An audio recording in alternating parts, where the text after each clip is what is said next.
Hi all welcome back. അപ്പോൾ ഇന്ന് ഞാൻ വന്നിട്ടുള്ളത് നല്ലൊരു അടിപൊളി കേക്ക് റെസിപ്പി ആയിട്ടാണ് കേട്ടോ. എല്ലാവർക്കും ഇഷ്ടപ്പെടുന്ന മിൽക്കി നട്ട്സ് കേക്കിൻ്റെ റെസിപ്പിയാണ് ഇന്നത്തെ നമ്മുടെ വീഡിയോ. അപ്പോൾ വീഡിയോയിലേക്ക് പോകുന്നതിന് മുമ്പ് നിങ്ങൾ ഈ ചാനൽ ഇതുവരെ സബ്സ്ക്രൈബ് ചെയ്തിട്ടില്ലാത്തവരാണെങ്കിൽ ഒന്ന് സബ്സ്ക്രൈബ് ചെയ്തേക്കണേ. അപ്പോൾ നമുക്ക് എങ്ങനെയാണ് ഈ മിൽക്കി നട്ട്സ് കേക്ക് ഉണ്ടാക്കുക എന്നുള്ളതൊന്ന് നോക്കാം. അപ്പോൾ ആദ്യം തന്നെ നമുക്കിതിലേക്ക് വേണ്ട സ്പോഞ്ച് കേക്ക് തയ്യാറാക്കാം. അതിനായിട്ട് ഒരു കപ്പ് മൈദയാണ് കേട്ടോ എടുത്തിട്ടുള്ളത്.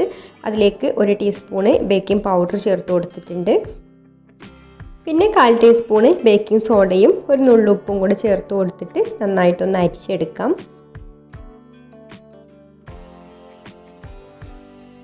അരിച്ചെടുത്ത ശേഷം ഇതുപോലെ ഒരു വിസ്ക് വെച്ചിട്ട് ഒന്നും കൂടി നന്നായിട്ടൊന്ന് മിക്സ് ചെയ്ത് കൊടുത്തിട്ട് നമുക്കൊരു സൈഡിലേക്ക് മാറ്റി വെക്കാം. ഇനി ഡ്രൈ ആയിട്ടുള്ള ഒരു ബൗളിലേക്ക് ഒരു 4 മുട്ട പൊട്ടിച്ചൊഴിക്കാം. മുട്ട റൂം ടെമ്പറേച്ചറിലായിരിക്കണം കേട്ടോ. ഇനി നമുക്കിതിലേക്ക് 1 ടീസ്പൂണ് വാനില എസൻസും കൂടി ചേർത്ത് കൊടുത്തിട്ട് ആദ്യം ഈ ഒരു മുട്ടയും വാനില എസൻസും കൂടി ഒന്നങ്ങ് ബീറ്റ് ചെയ്തെടുക്കാം. അപ്പോൾ ആ മുട്ടയുടെ സ്മെല്ലൊക്കെ ഒന്ന് പോയി കിട്ടും കേട്ടോ. എന്നിട്ട് ഇതുപോലെ കുറച്ചൊരു വലിയ ബബിൾസ് വരുന്ന സമയത്ത് നമുക്കിതിലേക്ക് പൊടിച്ച പഞ്ചസാര കുറേശ്ശെ ചേർത്ത് കൊടുത്തിട്ട് ബീറ്റ് ചെയ്തെടുക്കാം. 1/2 കപ്പ് പഞ്ചസാര പൊടിച്ചെടുത്തിട്ടുള്ള അളവാണ് കേട്ടോ ഇത്.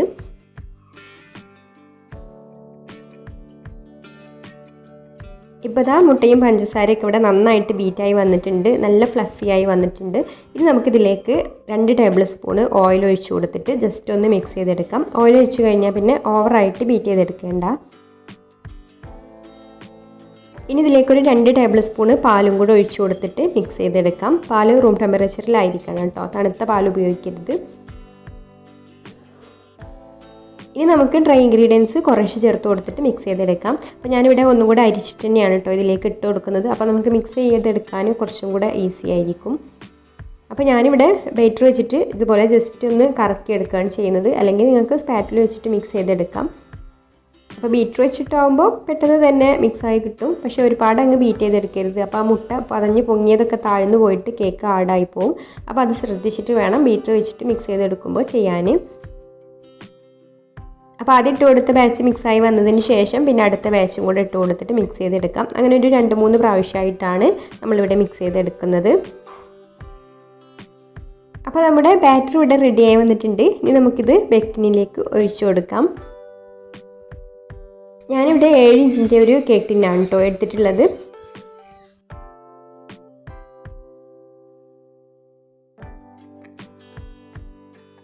അപ്പോൾ നമ്മളിവിടെ ബേക്ക് ചെയ്തെടുക്കുന്നത് കൺവെൻഷൻ ഓവനിലാണ്. ഓവന് 180 ഡിഗ്രിയിൽ 10 മിനിറ്റ് പ്രീ ഹീറ്റ് ചെയ്ത് വെച്ചിട്ടുണ്ട്.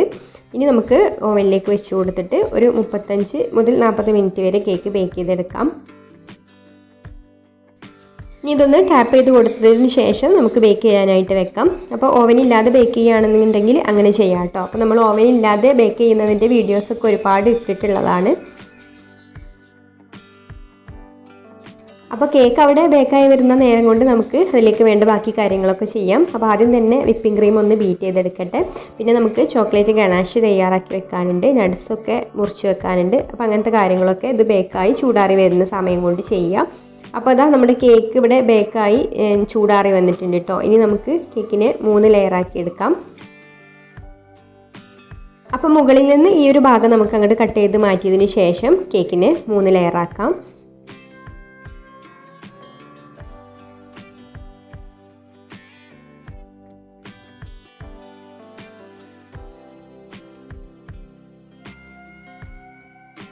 ഇനി കേക്ക് ഫ്രോസ്റ്റിംഗ് ചെയ്യാൻ വേണ്ടിയിട്ട് 10 ടേബിളിൽ കേക്ക് ബോർഡ് വെച്ച് കൊടുത്തിട്ടുണ്ട്. അതിൻ്റെ നടുക്ക് ഇതുപോലെ അല്പം ക്രീമാക്കി കൊടുക്കുക, കേക്ക് അങ്ങോട്ടും ഇങ്ങോട്ടും ഒന്നും നീങ്ങി പോകാതിരിക്കാൻ വേണ്ടിയിട്ട്. എന്നിട്ട് നമുക്ക് ഫസ്റ്റ് ലെയർ കേക്ക് വെച്ച് കൊടുത്തിട്ട് ഷുഗർ സിറപ്പ് ഒഴിച്ചൊന്ന് വെറ്റാക്കി എടുക്കാം. ഇനി നമുക്ക് ക്രീം സ്പ്രെഡ് ചെയ്ത് കൊടുക്കാം. എന്നിട്ട് ഇതിൻ്റെ മുകളിൽ വൈറ്റ് ചോക്ലേറ്റ് ഗനാഷ ഒഴിച്ചു കൊടുക്കുന്നുണ്ട്. ഈ ഗനാഷ് നമുക്ക് ഇതുപോലെ സ്പൂൺ വെച്ചിട്ട് ചെറുതായിട്ടൊന്ന് ഇതുപോലെ പരത്തി കൊടുക്കാം. ഇനി നമുക്ക് ഇതിൻ്റെ മുകളിലായിട്ട് ഇഷ്ടമുള്ള നട്ട്സൊക്കെ ചോപ്പ് ചെയ്തിട്ട് ഇട്ട് കൊടുക്കാം. അപ്പോൾ ഞാനിവിടെ ബദാമും അണ്ടിപ്പരിപ്പും പിസ്തയാണ് കേട്ടോ എടുത്തിട്ടുള്ളത്. അത് നമുക്ക് ആവശ്യത്തിന് ഇട്ട് കൊടുക്കാം. ഇനി സെക്കൻഡ് ലെയർ കേക്ക് വെച്ച് കൊടുത്തിട്ടും അതിനെ ഷുഗർ സിറപ്പ് ഒഴിച്ചൊന്ന് വെറ്റാക്കിയതിന് ശേഷം നേരത്തെ ചെയ്തതുപോലെ തന്നെ ക്രീം സ്പ്രെഡ് ചെയ്ത് കൊടുക്കാം. എന്നിട്ട് നമുക്ക് വൈറ്റ് ചോക്ലേറ്റ് ഗനാഷ് ഒഴിച്ച് കൊടുക്കാം. അതിന് ശേഷം നമുക്ക് അതിൻ്റെ ലെയറിലായിട്ട് ഇഷ്ടമുള്ള നട്ട്സൊക്കെ എത്രയാണോ വേണ്ടത് അത്രയും ഇട്ട് കൊടുക്കുക. ഇനി നമുക്ക് മൂന്നാമത്തെ ലെയറായിട്ടുള്ള ലാസ്റ്റ് ലെയർ കേക്ക് വെച്ച് കൊടുക്കുക. അതിനെയും ഷുഗർ സിറപ്പ് ഒഴിച്ചൊന്ന് വെറ്റാക്കിയെടുക്കാം. അപ്പോൾ ഞാനിവിടെ നമ്മൾ അടിയിൽ വരുന്ന ആ ഒരു ഭാഗമാണ് കേട്ടോ മുകളിലെ ലെയറായിട്ട് എടുത്തിട്ടുള്ളത്. ഇനി കേക്കിനെ ഫുള്ളായിട്ട് ക്രീം വെച്ചിട്ട് കവർ ചെയ്തെടുക്കാം. അപ്പോൾ ഞാനിപ്പോൾ ഇവിടെ ക്രം കോട്ടിങ് ചെയ്തിട്ട് പിന്നെ ഫ്രിഡ്ജിൽ സെറ്റ് ആവാൻ വേണ്ടി വെച്ച് സെക്കൻഡ് ലെയർ കൊടുക്കുന്നൊന്നുമില്ല കേട്ടോ. അപ്പോൾ ആദ്യം തന്നെ കുറച്ചധികം ക്രീം എടുത്തിട്ട് കേക്കിൽ കുറച്ച് കട്ടിയിൽ തന്നെ ക്രീം അപ്ലൈ ചെയ്ത് കൊടുക്കുകയാണ്. എന്നിട്ട് നമുക്ക് പാലറ്റ് നൈഫൊക്കെ വെച്ചിട്ട് സ്ക്രാപ്പറൊക്കെ വെച്ചിട്ടൊന്ന് ഫിനിഷ് ആക്കി എടുത്താൽ മതി.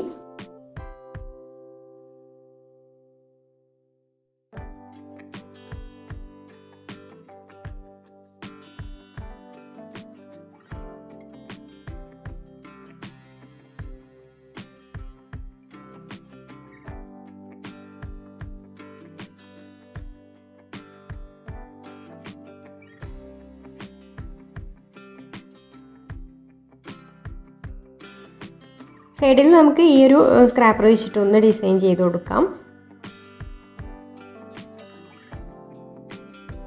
എന്നിട്ട് നമുക്ക് മുകൾ ഭാഗം ഒന്നും കൂടെ നല്ല ഫിനിഷിംഗ് ആക്കി എടുക്കാം.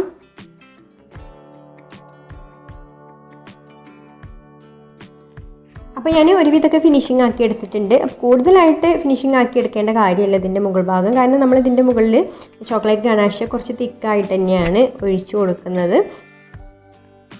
അപ്പോൾ അങ്ങനെ ആകുമ്പോൾ ഈ ക്രീമിൻ്റെ മുകളിൽ നല്ല തിക്കായിട്ടുള്ള ഒരു കോട്ടിങ്ങിൽ തന്നെ നമ്മുടെ ഗനാഷ് ഉണ്ടാവും. ഇനി ഇതുപോലെ ചെറുതായിട്ടൊരു ബോർഡറും കൂടെ കൊടുക്കുന്നുണ്ട്.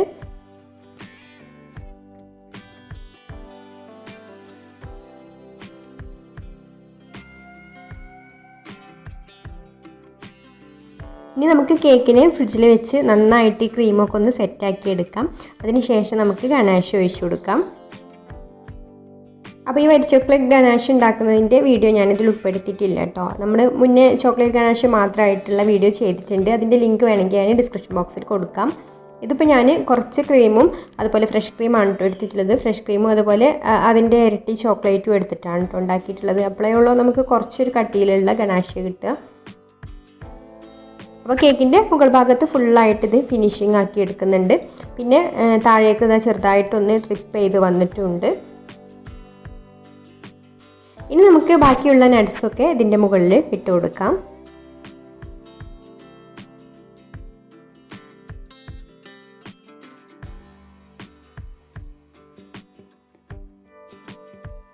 അപ്പോൾ അതാ ഇത്രയുള്ള നമ്മുടെ ടേസ്റ്റി ആയിട്ടുള്ള മിൽക്കി നട്ട്സ് കേക്ക് ഇവിടെ റെഡി ആയിട്ടുണ്ട്. പിന്നെ ഇത് ഫ്രിഡ്ജിൽ വെച്ച് നന്നായിട്ട് സെറ്റ് ആയതിനു ശേഷം കട്ട് ചെയ്തിട്ട് സെർവ് ചെയ്യാം. അപ്പോൾ എല്ലാവർക്കും ഈ ഒരു റെസിപ്പി ഇഷ്ടമായിട്ടുണ്ടാവും എന്ന് വിചാരിക്കുന്നു. ഇഷ്ടമായിട്ടുണ്ടെങ്കിൽ ഒന്ന് ലൈക്ക് ചെയ്യുക, ഷെയർ ചെയ്യുക, നിങ്ങളുടെ അഭിപ്രായങ്ങളൊക്കെ താഴെ കമൻറ്റ് ചെയ്യുക. പിന്നെ ഈ ചാനൽ സബ്സ്ക്രൈബ് ചെയ്യാതെ കാണുന്നവരാണെങ്കിൽ ഒന്ന് സബ്സ്ക്രൈബും കൂടെ ചെയ്തിട്ട് സപ്പോർട്ട് ചെയ്യണേ. അപ്പോൾ ഇനി മറ്റൊരു നല്ല റെസിപ്പിയുമായിട്ട് അടുത്ത വീഡിയോയിൽ കാണാം. താങ്ക്